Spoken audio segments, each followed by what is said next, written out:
नमस्कार दोस्तों, जनसंवाद न्यूज में आपका स्वागत है। समय हो चुका है देश दुनिया की फटाफट बड़ी अपडेट को जानने का। पहली बड़ी अपडेट में बात होगी टीवी चैनलों के लिए केंद्र के बड़े फैसले की। वहीं बात करेंगे अडानी ग्रुप्स पर लग रहे हिडनबर्ग के आरोप की। बात होगी बीबीसी की डॉक्यूमेंट्री पर प्रतिबंध लगाए जाने पर क्या बोला है सुप्रीम कोर्ट की। वहीं बात करेंगे टॉप 10 अमीरों की लिस्ट से बाहर हुए अडानी की। वहीं बात होगी सबसे तेज पैसा कमाने वाली बनी पठान मूवी की। जहाँ दोस्तों वहीं बात करेंगे प्रधानमंत्री राहत कोष को पब्लिक अथॉरिटी नहीं मिलने वाली है। वहीं आखिर के बुलेटिन में बात करेंगे सन 2023 के बजट सत्र के बाद 35 सामानों की बढ़ रही कीमत की। जानेंगे की खबर विस्तार से, लेकिन उससे पहले एक छोटा सा निवेदन है, अगर आप मेरे चैनल पे नए हैं तो चैनल को सब्सक्राइब कर बेल आइकन जरूर प्रेस करिएगा। जहाँ दोस्तों आपको बता दें पहले सबसे बड़ी अपडेट निकल के आ रही। टीवी चैनलों को मार्च महीने से 15 घंटे राष्ट्रीय हित वाली सामग्री दिखानी होगी। केंद्र का बड़ा फैसला। बीते साल नवंबर में सूचना एवं प्रसारण मंत्रालय ने निजी टीवी चैनलों को राष्ट्रीय महत्व के विषय पर रोज 30 मिनट की सामग्री प्रसारित करने को कहा था। अब मंत्रालय ने एक परामर्श कहा है, सामग्री प्रसारण लगातार 30 मिनट तक नहीं होनी चाहिए। इसमें कुछ मिनटों में अलग अलग स्लॉट में तैयार किया जा सकता है। आपको बता दी नई दिल्ली से खबर निकल के आ रही। मार्च से सभी निजी टेलीविजन और चैनलों पर हर महीने 15 घंटे के राष्ट्रीय हित सामग्री प्रसारित करने जाएगी। आपको बता दें सूचना एवं प्रसारण मंत्रालय ने सोमवार को इस पर एक आशय व विस्तृत परामर्श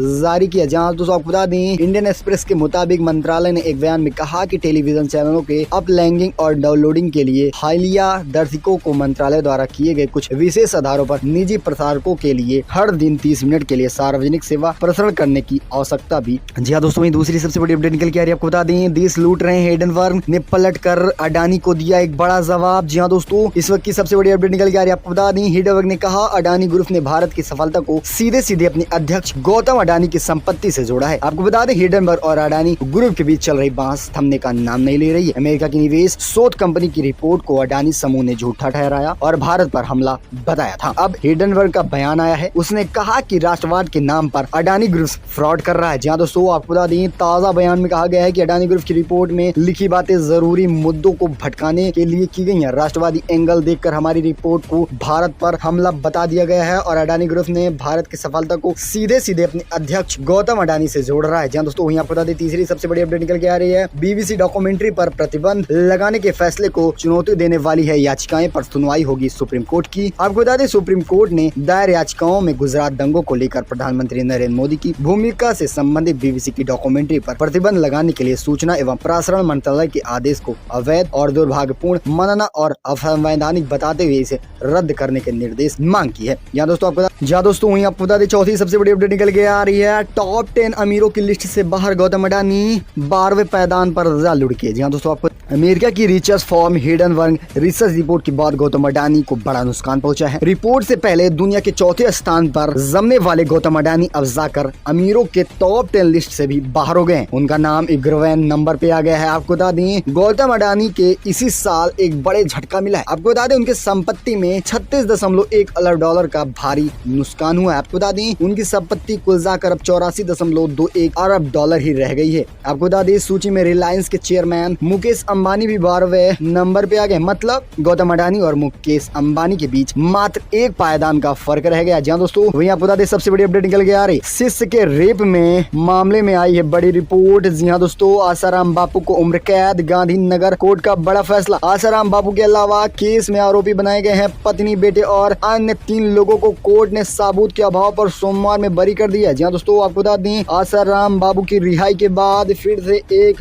बड़ा झटका लग गया है। शिष्य के रेप के मामले में गुजरात के गांधीनगर की कोर्ट ने आसाराम बापू को उम्र कैद की सजा सुना दी। जी हाँ दोस्तों, आपको बता दें सोमवार को सत्र न्यायालय डीके सोनी ने आसाराम को दोषी ठहराया। आज यानी मंगलवार को सजा पर फैसला दिया था। आपको बता दें आसाराम सन 2013 से जेल में बंद है और आसाराम को आईपीसी धारा 376 दोषी और धारा 377 अप्राकृतिक यौन अत्याचार और अवैध रूप से संबंध बनाने के से जुड़ी आधार पर दोषी ठहराया गया है। जी हाँ दोस्तों, उन्हें जोधपुर की जेल में बंद किया गया। आपको बता दें वहीं सबसे बड़ी अपडेट निकल के आ रही है पठान मूवी से। आपको बता दें सबसे तेज 300 करोड़ कमाने वाली बनी फिल्म पठान KGF 2 और बाहुबली को पीछे छोड़कर शाहरुख में बनाया एक बड़ा रिकॉर्ड। आपको बता दें शाहरुख खान की फिल्म पठान ने बॉक्सर ऑफिस पर 300 करोड़ का आंकड़ा पार कर लिया है और SRK ने करियर की पहली 300 करोड़ वाली फिल्म भी बन गई है। जी हाँ दोस्तों, पठान का धूम धड़ाका देखकर बाहर के देश भी हैरान, पाकिस्तानी मीडिया में हलचल। जी हाँ दोस्तों, वहीं आपको बता दें सबसे बड़ी अपडेट निकल के आ रही है। जी अपडेट निकल के आ रही है, आपको बता दें द्रौपदी मुर्मू ने केंद्र की शान में पढ़े हैं कसीदे, तो बोले थारूर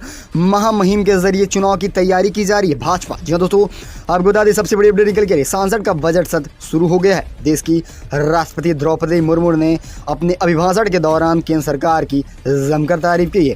वहीं उनके भाषण पर विपक्ष ने निशाना साधा। कांग्रेस नेता शशि थारूर ने कहा कि महामहिम ने जरिए बीजेपी सन 2024 लोकसभा चुनाव जीतने की साजिश रच रहा है। आपको बता दें कांग्रेस सांसद शशि थारूर ने कहा कि बीजेपी राष्ट्रपति के जरिए सन 2024 का चुनाव जीतने की तैयारी कर रही है।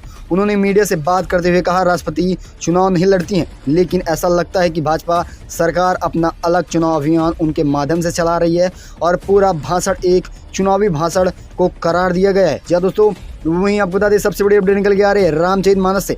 बता दें कि रामचरितमानस विवाद के बीच सपा कार्यालय के बाहर चमक रही है एक नई होल्डिंग। गर्व से लिखा है, कहो हम शूद्र हैं। जी दोस्तों, आपको बता दें समाजवादी पार्टी के राष्ट्रीय महासचिव स्वामी प्रसाद मौर्य की रामचरितमानस पर विवादित टिप्पणी के बाद ये मुद्दा लगातार सुर्खियों में बनता आ रहा है। इस मुद्दे को लेकर समाजवादी पार्टी लगातार सत्ता भारतीय जनता पार्टी को निशाने पर लेते दिख रही है। इस बीच मंगलवार को लखनऊ स्थित समाजवादी पार्टी के कार्यालय में के बाहर एक नई होल्डिंग लटकती दिखाई दी है, जिसमें लिखा है कि गर्व से कहो हम शूद्र हैं। आपको बता दें मिली जानकारी के अनुसार सपा कार्यालय के बाहर पोस्टर डॉक्टर शूद्र उत्तम प्रकाश सिंह पटेल की ओर से लगवाया गया है। वह अखिल भारतीय कुर्मी क्षत्रिय महासभा मुंबई के राष्ट्रीय महासचिव बताए जा रहे हैं। जी दोस्तों, वहीं आपको बता दें सबसे बड़ी अपडेट निकल के आ रही है, पावर सेंटर पर भी हो सकता है बीजेपी का कब्जा।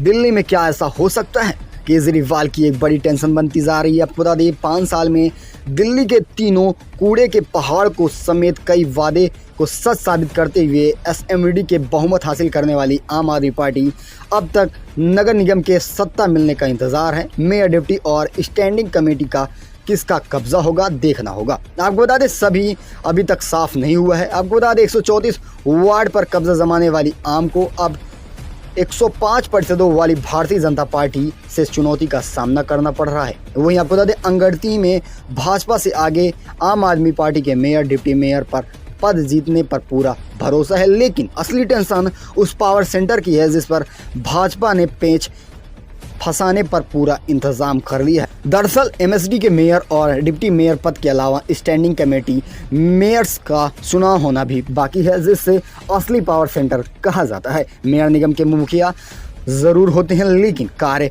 शक्ति स्टैंडिंग कमेटी के पास होती है। जहाँ दोस्तों वही कमेटी स्टैंडिंग पर कब्जा जमाना चाहती है भाजपा। जहाँ दोस्तों इसी के लिए परेशान हैं केजरीवाल और आम आदमी पार्टी के कार्यकर्ता। जहाँ दोस्तों वहीं आपको बता दें सबसे बड़ी अपडेट निकल के आ रही है इस वक्त की, विशाखापट्टनम होगी आंध्र प्रदेश की राजधानी, सीएम जगन रेड्डी का बड़ा ऐलान। जहाँ दोस्तों आपको बता दें 3 और 4 मार्च में होने वाले हैं वैश्विक शिखर सम्मेलन की घोषणा करते हुए मुख्यमंत्री ने कहा, या मैं आपको विशाखापट्टनम में आमंत्रित कर रहा हूं, जो आने वाले दिनों में हमारी राजधानी बनने जा रही है। जी हाँ दोस्तों, इस वक्त की सबसे बड़ी अपडेट निकल के आ रही है आंध्र प्रदेश की नई राजधानी विशाखापट्टनम होने वाली है। मुख्यमंत्री जगन मोहन रेड्डी ने अपनी घोषणा करते हुए कहा कि अपना कार्यालय वहां स्थापित करो जहां सन 2015 में अमरावती को आंध्र प्रदेश की राजधानी घोषित किया गया था। इसके बाद आपको बता दें सन 2020 में राज्य में 3 राजधानी शहर बनने की योजना बनाई गई, जिसमें करलूल, अमरावती और विशाखापट्टनम शामिल है। और मुख्यमंत्री का बड़ा घोषणा,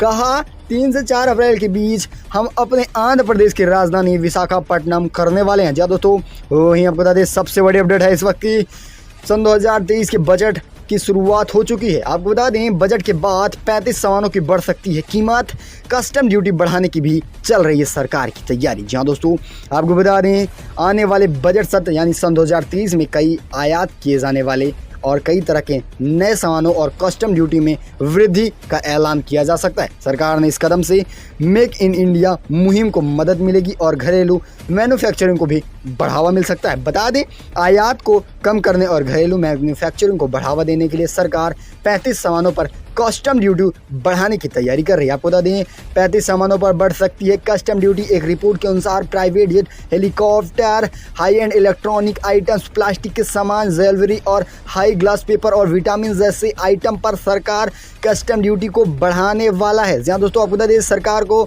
कस्टम ड्यूटी बढ़ाने वाली सामानों की लिस्ट अलग अलग मंत्रालयों में मिल रही है। इस लिस्ट की समीक्षा की गई है और फिर सरकार ने 35 सामानों पर कस्टम ड्यूटी बढ़ाने का मन भी बना लिया। बता दें कि सामानों के भारत के निर्माण को बढ़ावा देने के लिए आयात को महंगा किया जा रहा है। आपको बता दें दिसंबर में वाणिज्य और उद्योग मंत्रालय के नए मंत्रालय में उन आयाती गैर ज़रूरी सामानों की लिस्ट बनाने के लिए कहा गया है जिन पर कस्टम ड्यूटी बढ़ाई जा सकती है। जहाँ दोस्तों दरअसल अपनी राय ज़रूर बताइएगा, क्या कस्टम ड्यूटी बढ़ाना या 35 सामानों के मूल्य को बढ़ाना देश के वृद्धि में या देश की जीडीपी में एक बड़ा सहयोग मिलेगा? कमेंट के माध्यम से अपनी राय ज़रूर बताइएगा। मिलेंगे आपको अगली बड़ी बुलेटिन में, तब तक के लिए धन्यवाद। जय हिंद, जय भारत।